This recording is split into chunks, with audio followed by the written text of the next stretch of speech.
Gianluca Chetto, grande protagonista in pista, abbiamo detto uno dei migliori in pista, non è bastato, questo è un Valdagno che ha disputato un'ottima partita, però non è riuscito a portare a casa punti.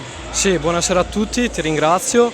È stata una partita difficile perché nel nostro vantaggio lo Scandiano ha provato in tutti i modi e abbiamo sofferto la loro pressione.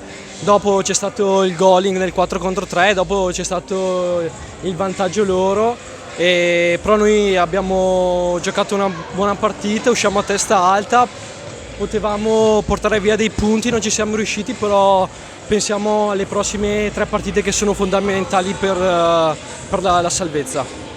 C'eravate quasi riusciti perché ottima impostazione difensiva, Scandiano è andato da un tiro franco, è andato solo in gol in un'occasione, poi sul 2-1 anche in telecronaca abbiamo detto Valdagno ce la sta facendo. Cosa è successo in questi ultimi minuti? Proprio non siete riusciti a tenere la furia dello Scandiano, che comunque è un'ottima squadra, più esperta, forse anche solo quello.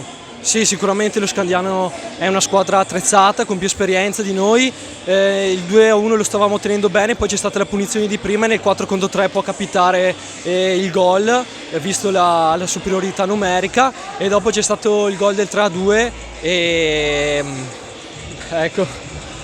Adesso le ultime 3 partite, dicevi, a cominciare da quella contro il Correggio, squadra molto ostica, forse già paga per il secondo posto, però abbiamo visto fare 5 gol in 2 minuti, quindi sarà sicuramente un avversario tosto. Sì, sarà un avversario tosto, però penso che se giocheremo come abbiamo fatto le ultime 3 partite, stiamo bene in difesa e concretizziamo in attacco, penso che possiamo fare punti contro tutti.